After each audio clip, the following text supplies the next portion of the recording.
नाज़रीन किराम अस्सलामु अलैकुम रहमतुल्लाहि वबरकातुहू। वज़ीर आला वज़ीर तालीम से मदरसा बोर्ड में बहाली करने की उठी मांग। तकर्रुरी ज़ाब्ते बने तकरीबन 2 साल हो गए, लेकिन अभी तक मदारिस मुल्हक्का में बहाली का अमल शुरू नहीं होना अफसोसनाक। तो जी हाँ नाजरीन, बहुत ही अहम ख़बर है। मदरसा बोर्ड में बहाली करने की बहुत ज़ोर व शोर से मांग उठने लगी है। तो ख़बर क्या है आपको शुरू से पढ़कर सुनाता हूँ। सीतामढ़ी 26 फरवरी। मदरसा रहमानिया महसूल के साबिक सदर मोहम्मद अरमान अली ने वज़ीर आला नीतीश कुमार, वज़ीर तालीम विजय चौधरी और एडिशनल चीफ सेक्रेटरी महकमा तालीम के पाठक को एक तहरीरी दरख्वास्त दी है, जिसमें मुतालबा किया गया है कि 1128, 205 और 609 के गैर सरकारी मंजूर शुदा इमदादी मदारिस को बहाल किया जाए।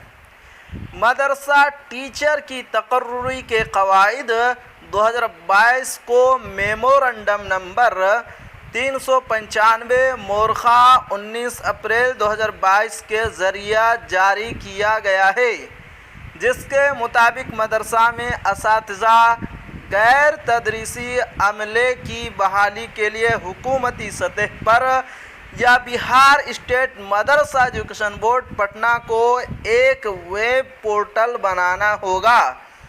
क़वानीन बनाए हुए तकरीबन 2 साल गुजर चुके हैं, लेकिन ताहाल बहाली का अमल शुरू नहीं हो सका।